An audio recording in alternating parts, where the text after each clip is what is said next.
Amém. Pai, nós te louvamos, Senhor. Te agradecemos, ó Deus, por fazermos parte do teu corpo, da tua igreja. Pedimos a tua graça sobre as nossas vidas, ó Pai, para estarmos cada vez mais envolvidos, comprometidos com este reino. Nós não estamos fazendo isso aqui para a nossa glória, para que o nosso nome seja evidenciado, Senhor.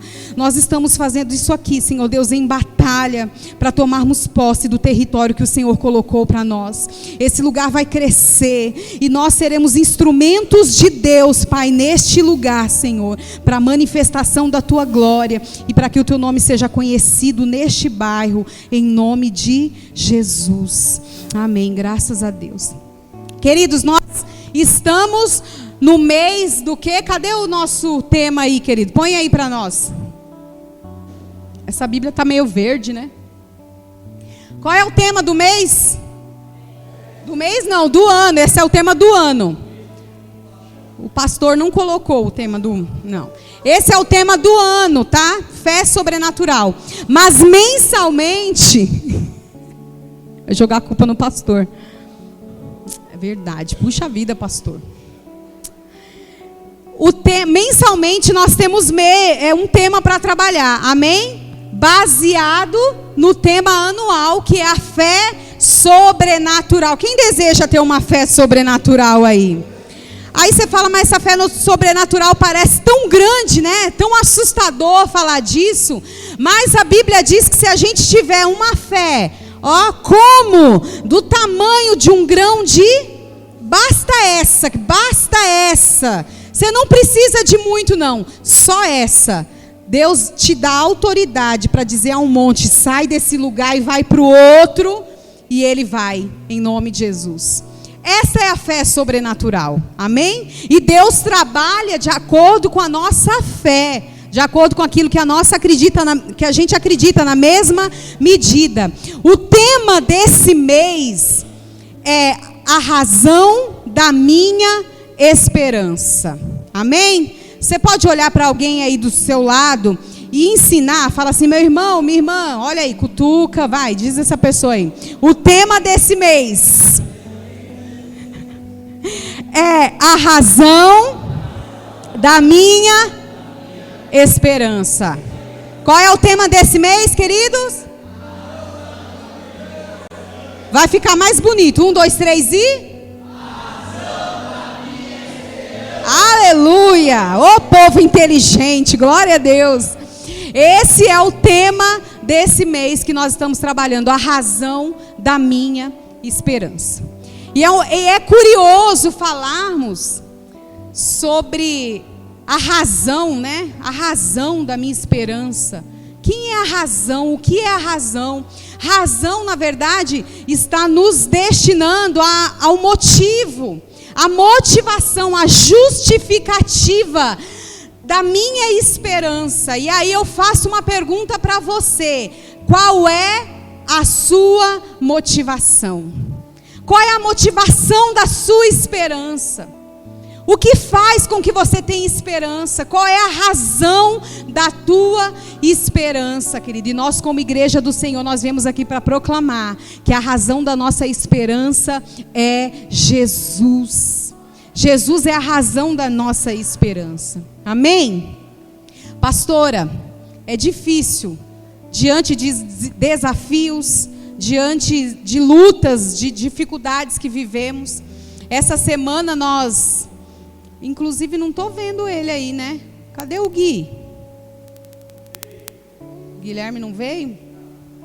Nós tivemos aí 2 situações bem desafiadoras, né? Vividas pelos nossos queridos aí. O primeiro foi o Guilherme. Ele vai poder compartilhar. Eu gostaria até que ele estivesse aqui para compartilhar isso. Desse livramento que Deus deu. Quem está lá no nosso grupo, né? Pôde conhecer aí um pouco do que ele viveu e o livramento que Deus deu para ele essa semana. E nós cremos também no livramento dado por Deus sobre a vida do Eric, porque viveu outra situação difícil, mas eu creio que o que é material, Deus, Ele é justo, Ele é abençoador, Ele pode trazer de novo, pode trazer em dobro, né? Mas o que nós glorificamos a Deus, querida, é porque Deus poupou também a sua vida. Podia ter sido uma outra situação. Por causa dessas situações, eu quero que você aplaude ao Senhor Jesus. Agradeça a Deus, porque o Senhor tem cuidado, querido. Aleluia. O Senhor tem cuidado de mim e de você. Essas situações foram situações conhecidas, né? Vividas por nós e conhecidas. Mas eu quero dizer que eu tenho convicção de que todos os dias nós recebemos livramentos do Senhor. Todos os dias, querido, eu creio. Você nem sabe. Você não tem noção do quanto o diabo arquiteta para destruir a nossa vida. E Deus, mesmo sem a gente conhecer, Deus está lá, nos livrando, nos dando os livramentos necessários. A Bíblia diz que enquanto dormimos, Ele nem cochila, porque Ele está cuidando do seu povo. Muitos livramentos Ele dá. Eu me lembro de momentos, eu já compartilhei isso aqui há um tempo atrás, que houve uma época que nós precisávamos trabalhar os dois e sair muito cedo de casa. E eu deixava as meninas pequenas. Letícia tinha 5, 6 anos, Natália uns 8 anos. Elas ficavam sozinhas dentro de casa até umas 7 horas, que era a hora que a pessoa... E meu coração de mãe, querido, coração de mãe, deixar filho com essa idade sozinho. Era difícil, meu coração sangrava. Eu tinha que sair por volta aí de umas 4h20 da manhã. O pastor já tinha saído, porque ele batia o cartão 4 horas da manhã na empresa. E eu tinha que bater às 5, era pertinho. Mas deixávamos as meninas sozinhas. Mas todos os dias eu saía de casa, eu falava: Deus, eu não vejo, meus olhos não estão abertos. Inclusive já é até uma questão com Deus que eu tenho, porque eu já vi tanto demônio, mas eu queria ver anjo, meu Deus, já vi anjo caído, né? Eu falo: Deus, me mostra anjo, coisa linda, porque ver demônio. Mas eu saía de casa e todos os dias eu parava na frente da minha casa e falava: Senhor, eu não estou vendo, mas eu sei que tem um anjo aqui na porta, Senhor. Deus, em nome de Jesus, Pai, eu quero declarar que todos os nossos inimigos que passarem ficarão cegos, confundidos, não verão a minha casa. E eu fazia essas declarações: guarda mesmo, cobre com teu sangue. E eu sabia, queridos, que tinha livramento de Deus. Eu sabia que Deus protegia. Todos os dias, quando eles, né, nós somos pais, sabemos nossos filhos saem para estudar, saem para trabalhar. Quantos livramentos nossos filhos já receberam sem a gente ter conhecimento, ter noção? O Senhor nos dá livramento, o Senhor tem guardado você, querido. Todos os dias, não tenha dúvida disso. Por mais que você não veja, por mais que você não sinta, não duvide daquele que trabalha por você. Ele trabalha, Ele está cuidando da sua casa, da sua família. Em nome de Jesus, Ele está cuidando de você. Mas nós enfrentamos desafios difíceis e às vezes parece que Deus não está presente. Eu não sei se eu sou a única aqui, mas quantas vezes eu falo: Deus, o Senhor está em silêncio. O silêncio de Deus é tão difícil, né, queridos? Quando Deus se cala. Quantas vezes Senhor, fala, Deus, mas eu não conseguia senti-lo, nem ouvi-lo. E isso traz um pouco de aflição para nós, né? Traz um pouco de medo. Eu acho que nós... não somos dominados, mas nós estamos sujeitos a sentir medo, que nós sentimos mesmo. Esse desafio em cima, essa semana nós fomos conversar com os nossos apóstolos, porque eu conversava com ela, quem estava aqui a semana passada viu que ela veio aqui, a gente estava conversando, e eu falei: olha, eu preciso dessa semana, porque nós vamos conversar com a nossa liderança. Nós temos isso como princípio para a nossa vida, de não tomar nenhuma decisão sem que os nossos apóstolos, a nossa liderança esteja ciente e nos abençoe a respeito disso. Eu acredito nesse princípio. E eu sentada lá com ele, eu disse para ele: eu precisava estar aqui, porque todas as vezes que eu converso com vocês, eu sinto como se uma luz acendesse na minha vida. Alguma coisa às vezes a gente não está enxergando, não está entendendo, mas a nossa liderança tem a unção e a autoridade de acender essa luz e trazer clareza. É para isso que existe, querido, cobertura sobre as nossas vidas, amém? A gente não é pastor na sua vida só para ter um título. Nós nem precisamos desse título, querido. Deus nos levantou para isso, mas não é só para ter o título de pastor, querido, é para poder sermos instrumentos de Deus para acender a luz na sua vida também, para direcionar você para um destino, o destino que Deus tem, amém? Então essa coisa de andar sem cobertura, de andar sem liderança, ela não funciona para a igreja do Senhor, não funciona para esta igreja. Aqui nós temos liderança, aqui nós temos cobertura, aqui nós cremos na unção sobre as nossas vidas e andamos debaixo dela, amém? Eu sempre digo para ele que a gente fica sonhando, a gente está falando de aluguel, mas a gente sonha, querido, em comprar algum território, algum lugar, alguma coisa. Deus, a gente sonha. Aí eu fico falando, Deus, em nome de Jesus, Pai, abençoa a sede, para a sede comprar logo, porque eu sei que quando a sede comprar, o óleo vai descer sobre nós. Eu estou só debaixo da barba. Quando abrir a porta lá, eu vou na bênção também. Eu acredito muito nessa cobertura que Deus colocou sobre as nossas vidas. E nós estávamos lá essa semana e a gente foi compartilhar sobre esse novo desafio. E é impossível sentar com eles e não rir bastante, não se divertir bastante conversando com eles. E eles estavam contando a experiência que eles tiveram aí, poucos dias, né? Eles tiraram férias e tiveram que voltar antes, mas tiveram uns dias aí de descanso. E quem olha as postagens dele, eu não sei se você acompanha a apóstola, o apóstolo, eles postaram lá uns brinquedos, que ele é uma tirolesa que a apóstola desceu. E eu falei, Jesus, eu não tenho coragem, querido, eu tenho fobia de altura. Eu passo mal, me dá taquicardia, minhas pernas enfraquecem, eu não gosto. Eu falei, não vou, meu Deus, não, você vai. Eu também tinha medo. E ele começou a contar algumas experiências que eles viveram. E é interessante que a gente, depois dessa conversa, nós já tínhamos falado sobre esse desafio. E ele disse assim, eu vou usar a tirolesa para trazer uma reflexão para a sua vida. Falou. Você está naquele lugar maravilhoso, você vê uma experiência daquela, você pagou para viver aquilo. Você tem medo, mas você está lá e você vai, não vai? E eu fiquei pensando, você vai na tirolesa, você pagou para estar ali, você vai. Você vai com medo mesmo, você vai. Você desce. Por quê? Porque você desce? Porque você confia que aquele cabo não vai se arrebentar. Você confia que aquilo ali é seguro, porque senão eles não colocariam para as pessoas usarem. Você confia. E ele disse assim, você sabe que Deus não vai abandonar vocês. Você sabe que essa corda não vai quebrar, que Deus vai sustentar você. Você está com medo? Vai com medo mesmo. Mas confia que essa corda não vai se arrebentar. E eu falei, amém. Até da tirolesa a gente, né, trouxe ali uma reflexão. E nós estamos com medo, querido, mas nós estamos indo com medo mesmo. A gente pregou muitas vezes aqui que primeiro a gente coloca depois Deus põe o chão. É muito fácil falar, né? A gente precisa viver aquilo que prega, amém? Então nós estamos indo com medo mesmo.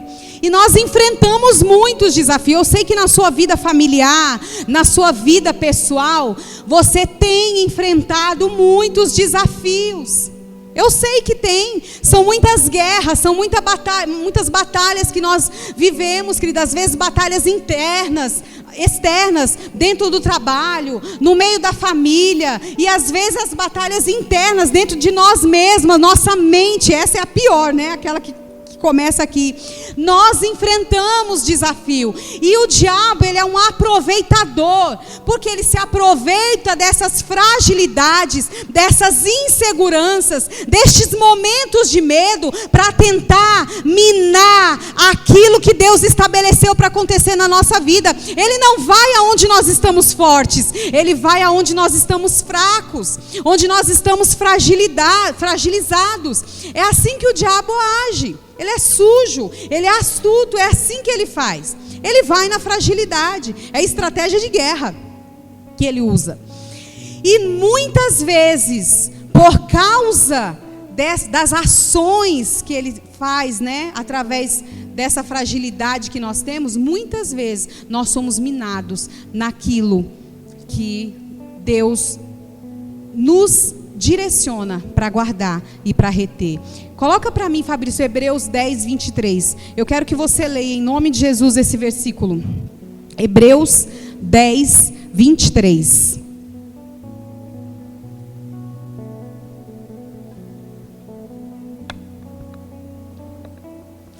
Vamos lá? Vamos ler juntos? 1, 2, 3 e...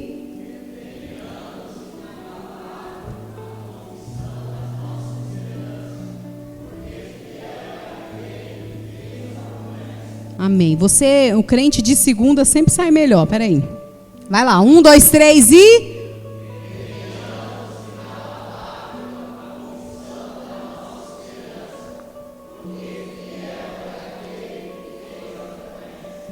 Amém. Glória a Deus. Você pode aplaudir o Senhor por essa palavra? Glória a Deus. Retenhamos, inabaláveis, algumas versões diz firmes. Retenhamos a confissão da nossa esperança. Retenhamos firmes. Está falando que a gente não deve oscilar, que a gente não deve se abalar, que a gente não deve desistir. Tem que ser firme. Por que tem que ser firme, querido? Porque nós enfrentaremos desafios que virão para nos abalar. Mas Deus está nos direcionando. Mantenham-se firmes na confissão da sua esperança. Não é por causa de você, é porque Ele é fiel para cumprir o que prometeu. Essa é a razão de mantermos firme a nossa esperança, querido. O que é esperar? Esperança é esperar. E a gente não espera por coisas ruins, a gente espera por coisas boas. Nós temos expectativas. A esperança é uma expectativa de coisas que vão acontecer, e a gente não espera que elas sejam ruins. Mas muitas vezes as circunstâncias ao nosso redor fazem com que a gente, e assim, tudo que o diabo quer é que a gente olhe para a circunstância, olhe para aquilo que é visível, olhe para aquilo que o nosso olho está vendo. Tudo que ele quer é que a gente mantenha o nosso olhar aqui, mantenha o nosso olhar aqui nas coisas que são de baixo. Mas ao contrário, Deus diz que nós precisamos olhar e viver por aquilo que está no alto, querido. Ou seja, a gente não pode ser movido pela circunstância, porque a circunstância, ela mina, ela rouba a nossa fé, ela rouba a nossa esperança. O que são essas circunstâncias? As más notícias. Talvez você tenha recebido uma má notícia, por exemplo, como aconteceu, não é? Com os meninos essa semana. Foi uma má notícia, foi uma coisa ruim que aconteceu. E isso é o tipo de coisa que mina, muitas vezes, a nossa fé, se a gente não se manter firme com o Senhor. Esse tipo de coisa vem para abalar a nossa estrutura, para abalar a nossa fé. A gente começa a questionar: Deus, por que comigo? Deus, cadê o Senhor? Deus, por que o Senhor permitiu? É o tipo de coisa que a gente faz rapidamente, nos tirando do propósito de nos mantermos inabaláveis. Deus é Deus, querido, fazendo ou não fazendo. Deus é Deus, abençoando ou não abençoando. Deus é Deus.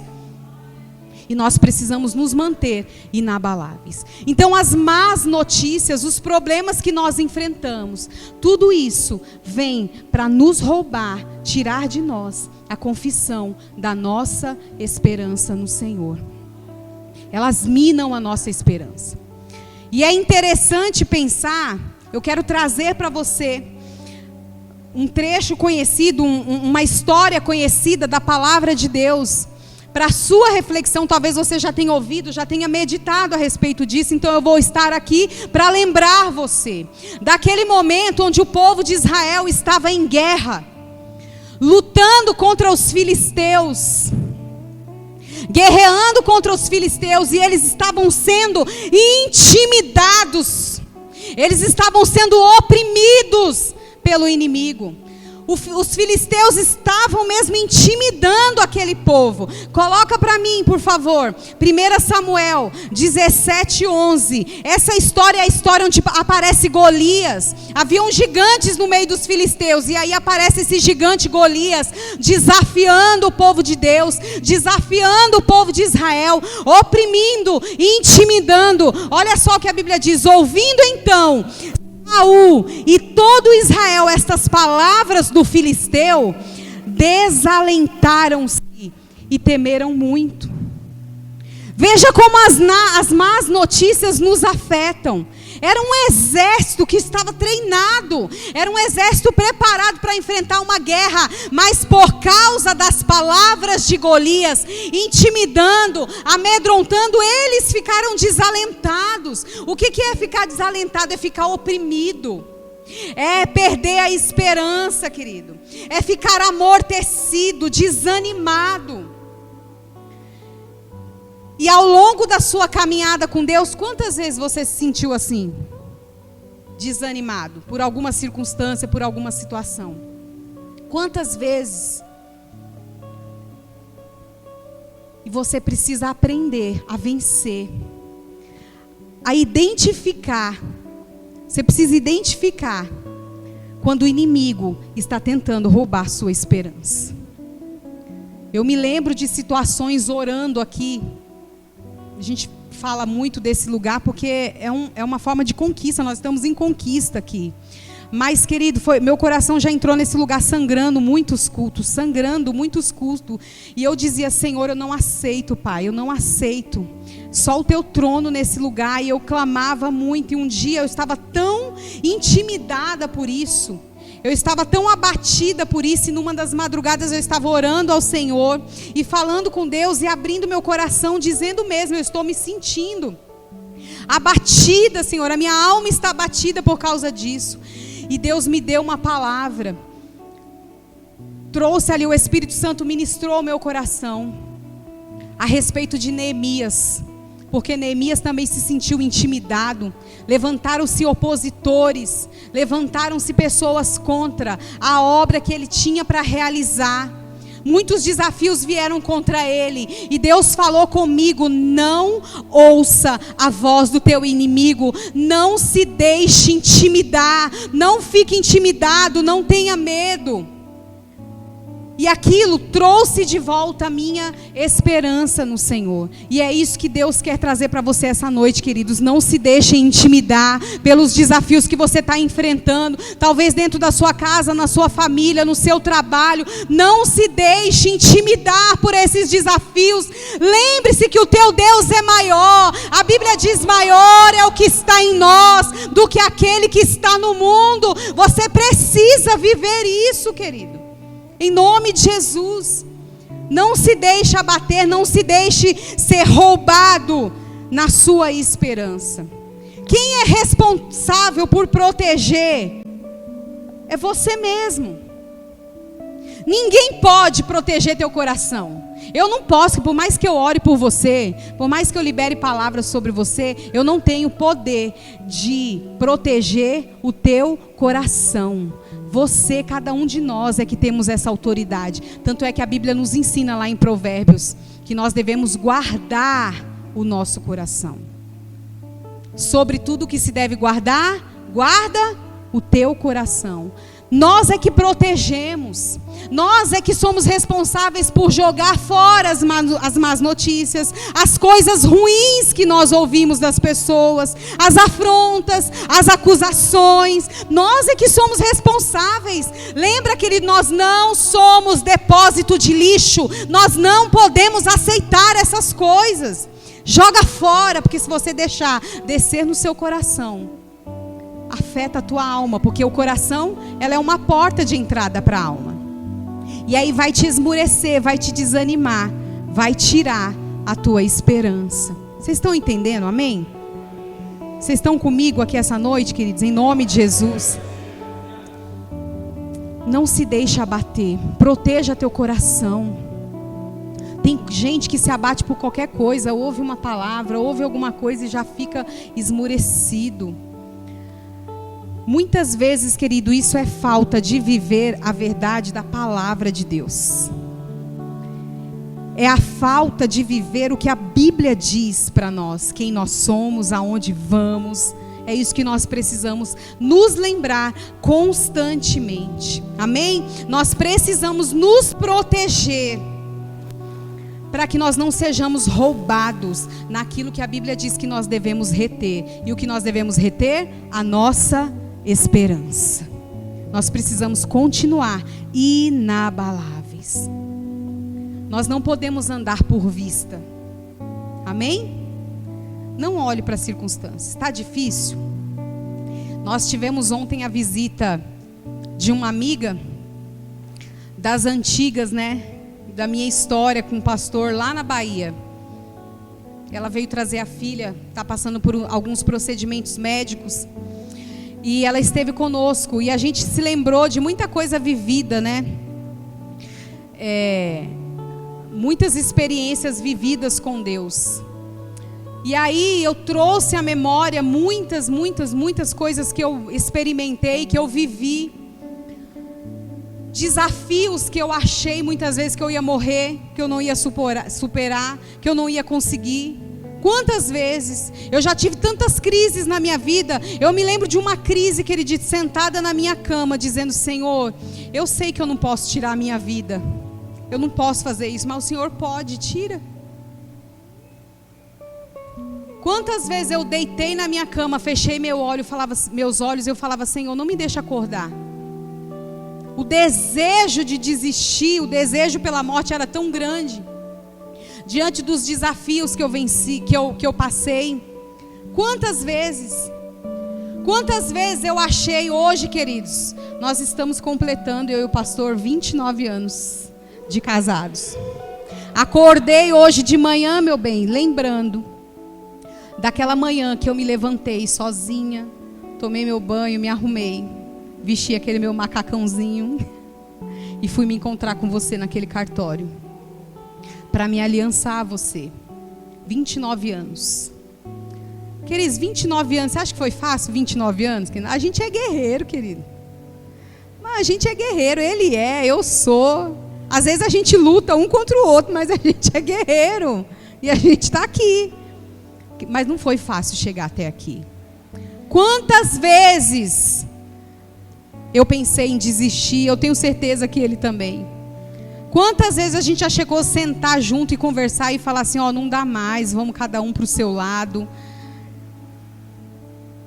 E aí, só um dia depois do outro, já era um outro sentimento, né? E a gente ia superando. Quantas vezes eu falei: Deus, leva ele, eu não, eu fico.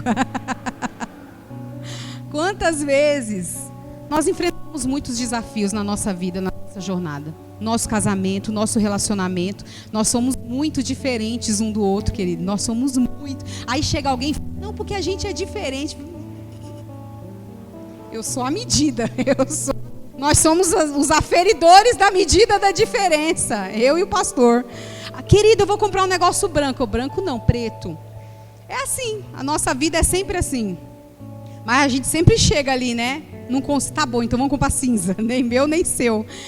A gente sempre faz alguma coisa e dá um jeito. A gente está trabalhando para dar certo o nosso relacionamento. Mas nós enfrentamos muitos desafios. Desafios financeiros. Querido, eu sei que a vida financeira é um dos maiores desafios que uma família, um casal enfrenta. Muitos casamentos são destruídos por causa da vida financeira.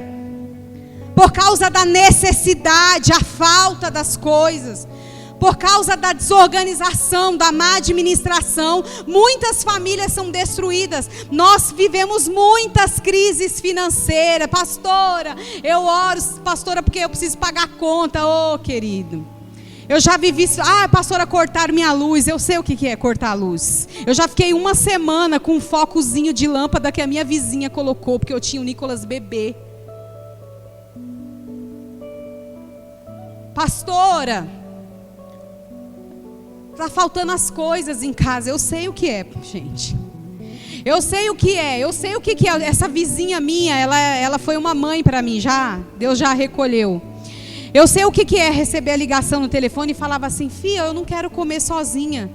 Traz as crianças e vem aqui comer comigo. E eu, amém, desligava. E eu sabia que Deus tinha falado com ela para me chamar para comer lá, para alimentar minhas filhas. Eu sei o que é depender de uma cesta básica.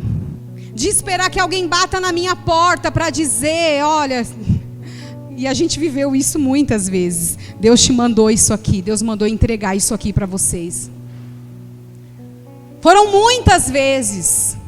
Esses dias eu compartilhava. Eu acho que eu não sei se eu já cheguei a dizer isso aqui. Eu tive que aprender mesmo a depender de Deus. E quando nós fomos lá para a Bahia, a gente aprendeu a depender completamente um do outro e de Deus. Mas eu já vivi situações aqui mesmo em São Paulo, logo quando nós chegamos. Um dia acordei num domingo de manhã e eu falei: Deus, o que eu vou fazer de almoço para as minhas filhas? Para os meus filhos? O que eu vou fazer? Não tinha nada, não tinha nem arroz. E um dia eu saí, eu falei: eu vou ali pedir para o meu irmão é meu vizinho. Não é esse aí não, tá? É outro irmão. É um ainda que vai aceitar Jesus logo logo. Amém. Obrigada por concordar. Eu falei: eu vou ali pedir uns R$5 para o meu irmão, para eu comprar pelo menos 1 quilinho de arroz, para eu fazer um arroz. Tá bom um arroz, Senhor, para comer com meus filhos. Na hora que eu saí na porta de casa, o Espírito Santo falou comigo: não vai. Você não vai pedir. Meu Deus, não vai. Entra. E eu fui emburrada aqui para dentro de casa. Deus tem um jeito de falar comigo delicado. E eu fui. Entrei dentro do meu quarto, fechei a porta, dobrei meu joelho e chorei. Chorei, eu rasguei. Falei: Deus, eu só quero um pacote de arroz, para fazer um arroz, Senhor. Chorei, falei: Deus, eu confio no Senhor. Depois de ter reclamado, eu disse: eu confio. Eu vou esperar no Senhor. O pastor tinha ido dar aula naquela manhã. Dar aula na escola de líderes naquela manhã, caminhando lá de casa. Quantos quilômetros, meu bem? Até a sede? 4, 5 quilômetros ali? Acho que é mais, né não? Foi andando. Natália ia com ele, muitas vezes andando de casa até a sede. Daqui a pouco ele volta, já cansado, suado, porque volta andando também. Mas ele volta com um pacotinho de arroz debaixo do braço, 1 quilinho. Eu nem perguntei como foi. Não questionei. Peguei o arroz. Acho que conseguiu comprar uma dúzia de ovos. Eu caprichei, eu devo ter colocado uma geminha mole naquele arroz fresquinho. Ficou gostoso. Mas nós tivemos a provisão ali daquele momento. Amém, glória a Deus. Fomos para o culto à noite. Passando o bilhete único, joga pela janela. Passa um, vai embora sozinho, joga o bilhete pela janela, o outro vem atrás. Era um de cada vez que chegava na igreja. Tinha que sair cedo de casa. Porque a gente não tinha condição de pagar condução para ir, todo mundo junto. Fazíamos isso. Cheguei num culto à noite. Uma pessoa que eu nem conhecia direito foi lá no meu cantinho, entregou um envelope na minha mão e disse assim: o Espírito Santo me mandou entregar isso aqui para você. Eu amei, eu sabia que era provisão. Eu sabia que Deus tinha mandado e falava: meu arroz, meu 5 para comprar o arroz. Naquela época dava, né? R$5 para comprar um arroz. Falei: meu 5 tá aqui, vou comprar arroz mais para a semana. Nem olhei, guardei dentro da Bíblia. E agradeci ao Senhor. E aí quando eu cheguei em casa, tinha uma nota de R$100. Irmãos, há quantos anos atrás? Sei lá, há 15 anos atrás. R$100 há 15 anos atrás. Era muito dinheiro, gente. E eu falei: meu Deus, tinha provisão ali para quase um mês inteiro. Porque Deus tinha dado. Se eu tivesse ido lá pedir o 5 do meu irmão, talvez o 100 não tinha chegado. E Deus proveu isso para mim. E aí, alguns dias depois, conversando com essa pessoa que se tornou uma grande amiga minha, ela disse assim: eu estava fazendo o meu almoço lá na minha casa no domingo. E aí eu estava ali na beira do fogão e da pia, de repente Deus me deu uma visão. E Ele me mostrava você com um prato vazio. E Deus falou assim: prepara a provisão para ela.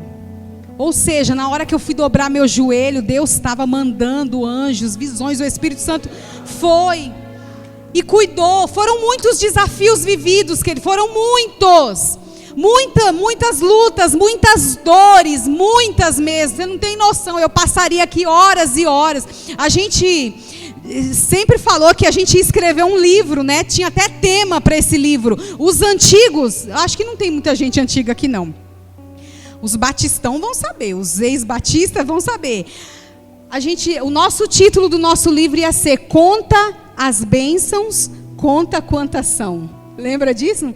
Conta as bênçãos, conta quantas são. A tia Eli também é da minha época.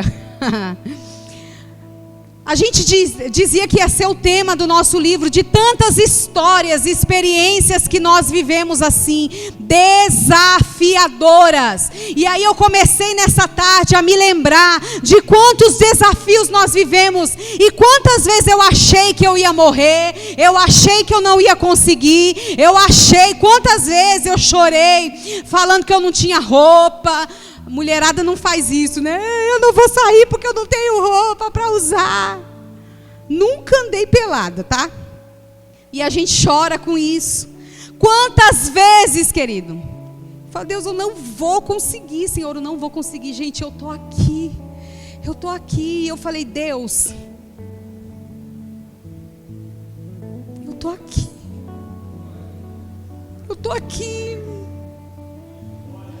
E essa experiência de receber a minha amiga em casa me fez recordar de momentos de muita solidão que eu vivi. Eu não tinha ninguém, mas Deus sempre preparava alguém. Deus sempre fazia, Deus sempre preparava alguém para cuidar, para dar o abraço, para acolher, para prover. Deus sempre preparou. E eu falei, eu tô aqui. E aí eu me lembrei desse desafio aí em cima e eu falei, Deus, eu cheguei nesse lugar com meia dúzia de gente aqui para pagar um aluguel de 3.000 reais. E era um desafio sofredor. E o Senhor nos deu condições de fazer isso. As portas permaneceram abertas mesmo em meio à pandemia, que nós passamos aqui 1 ano com essas portas fechadas. Deus não permitiu que a gente fechasse. Nós estamos aqui. E aliás, nós tivemos experiências extraordinárias. Encontramos o irmão Marcelo e a irmã Cleidiane passando aí na porta. Que dia que é o culto? Ô, meu irmão, não tem culto agora, não é? Não, eu quero vir. Da onde você é? Eu sou lá da Bahia. Ai, que legal, Bahia eu conheço. Tá? Que lugar você é? Itapetinga. Itapetinga foi o lugar que eu morei 7 anos. Deus mandou alguém lá de Itapetinga, querido, para dizer, fica aí, porque eu não vou deixar vocês desistirem. Eu não vou, foi sinal de Deus. Deus faz essas coisas loucas, querido, na nossa vida. Isso faz com que a nossa esperança se renove. Você entende? Você sabe quais são os desafios que você já viveu. Eu sei que você tem história para dizer, querido. Quantas vezes você achou que não ia conseguir? Quantas vezes você achou que ia morrer? Quantas vezes você tentou abandonar, desistir de tudo? Mas Deus não desistiu de você. E você está aqui, ó, Vivinho da Silva, saudável, com bom emprego, vestindo bem, com carro aí estacionando na porta, porque Deus cuidou de você. É assim que Deus faz. É por isso que a gente tem que reter a confissão da nossa esperança. O que é fazer isso? É lembrar daquilo que Deus já fez. Não é viver do passado. Eu já vivi muitas mágoas, eu já fui muito ferida, muito magoada, que Deus já tive que liberar muito perdão na minha vida, mas isso não me domina mais. Eu sou livre para continuar, para seguir o meu futuro. O passado só tem que servir para te fazer lembrar do teu futuro, você entende? O passado só tem que te fazer seguir para o destino que Deus tem para você. É para isso que serve o passado. Lembra de Jeremias? No meio do caos, o povo destruído, famílias mortas, ele andava por aquele lugar, tinha cheiro de morte, tinha cheiro de destruição, mas Jeremias abatido, porque ele estava abatido, querido, Mas o Espírito Santo que não abandona, ele não abandona ninguém. No momento exato, eu tenho certeza que ele foi cheio do Espírito Santo. E ele abriu a sua boca e disse assim: eu quero trazer à memória aquilo que me dá esperança, porque as misericórdias do Senhor são a causa de não sermos consumidos. E ele começou a fazer declarações, ele reteve a esperança, e é isso que você está convidado a fazer, né, neste momento da sua vida, nestes momentos de desafios que você tem enfrentado. Talvez você tenha desejado tantas coisas e está parecendo impossível conquistar, mas você vai dizer: eu trago à memória aquilo que me dá esperança. Eu sei de onde eu vim, eu sei de onde Deus me tirou, eu sei o que Deus fez comigo lá atrás, eu sei quem eu era, e eu sei, por causa disso, eu sei para onde eu vou. É assim que nós temos que declarar. Aleluia, pode aplaudir o Senhor, querido. Glória a Deus. Aleluia. Reter a confissão. O que é confissão? É algo que sai da nossa boca. Confissão é falar, é declarar. Agora você não pode ficar murmurando, porque é assim, ou pela boca, ou você morre, ou você vive e vai adiante, porque a boca mata, querido. Foi a boca que matou muita gente no deserto, na murmuração, na reclamação. Foi a boca. Mas quando você retém a confissão, é que você está declarando. Eu já preguei isso aqui várias vezes, que nós precisamos evidenciar a palavra de Deus. Evidencia a palavra de Deus na sua vida, querido. Evidencia, ore a palavra de Deus. Lembra da palavra de Deus. Quando você estiver faltando o recurso necessário, quer ver algo simples e tão conhecido por vocês aqui, até aqueles que muitas vezes não têm uma caminhada com Deus, você vai poder erguer as mãos e vai dizer: o Senhor é o meu pastor e nada me faltará.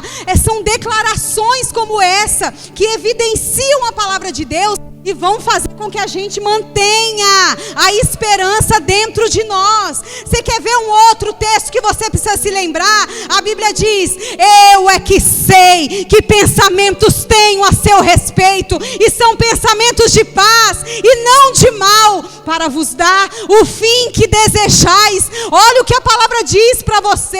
As circunstâncias estão te dizendo ao contrário, querido. Tudo está indo contra, mas Deus está dizendo para você: eu sei qual é o teu futuro, eu sei o que eu tenho para você, eu sei os pensamentos, e eles são bons a teu respeito, são bons. Evidencia a palavra de Deus, querido. Você precisa vencer esse desânimo que você entrou, querido. Tiago nos ensina que o ânimo dobre, sabe o que é o ânimo dobre? É aquele camarada, um ditado popular, né, que não sabe se casa ou se compra uma bicicleta. É aquele que não sabe o que faz.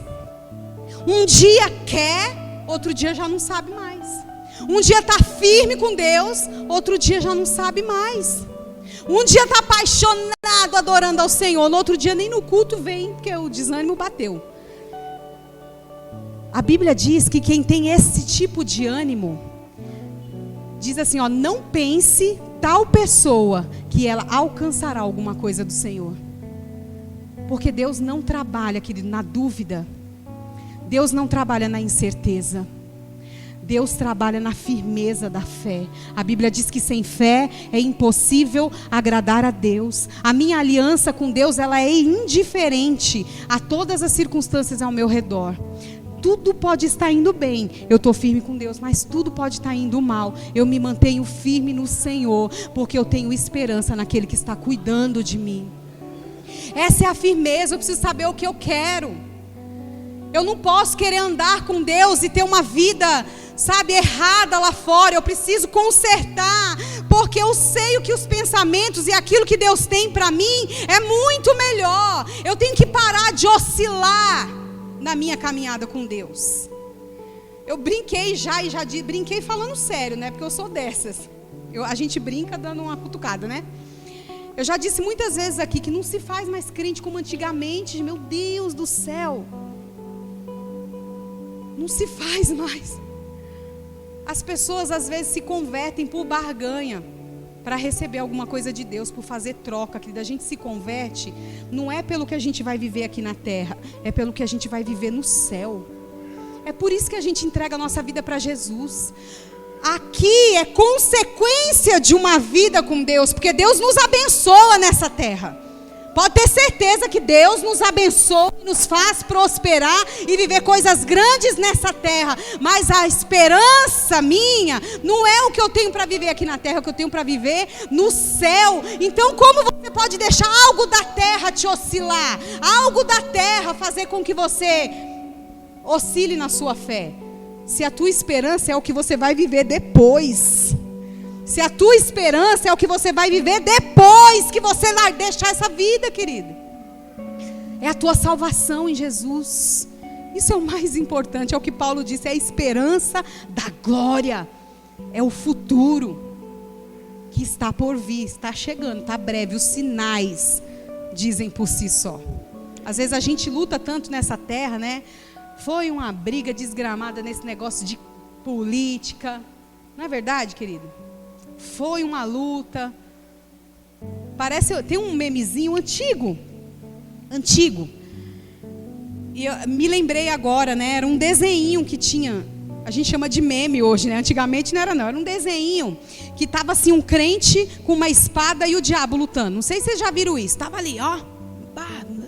Lutando. Aí daqui a pouco chega alguém, cutuca assim e fala: ô, você é crente? Eu sou crente. De que igreja você é? Eu sou de tal igreja. Ah, peraí, então vamos lutar aqui, nós dois. A briga virava contra o irmão. E a gente viu muito isso acontecer nesses dias. Mas a nossa luta não é contra a carne, querido. Nós precisamos nos unir, ajudando uns aos outros a permanecerem firmes. Amém? Nós precisamos nos ajudar um ao outro. A tua experiência com Deus vai edificar a fé do teu irmão. Então vença, querido. Permaneça firme, porque a tua história vai ajudar a história do teu irmão. A tua superação vai ser a motivação para o teu irmão superar também. Sabe, quando a gente conta testemunhos aqui, a gente se lembra do que Deus fez e compartilha com o irmão, a gente está ativando no nosso irmão a fé dele também. Então supera, querido, que Deus quer te usar. Supera as tuas crises, porque Deus quer fazer de você um instrumento poderoso nessa terra, querido. Em nome de Jesus, mantenha firme a confissão da sua esperança. Em nome de Jesus, evidencie a palavra de Deus. Evidencie. E eu quero finalizar com você essa palavra. Você já teve uma direção do Espírito Santo aqui, amém? Eu creio que o Espírito Santo já falou com você. Coloca para mim, Fá, Isaías 30, 18. Isaías 30, 18. Eu quero que você leia esse texto. Vamos lá? 1, 2, 3 e...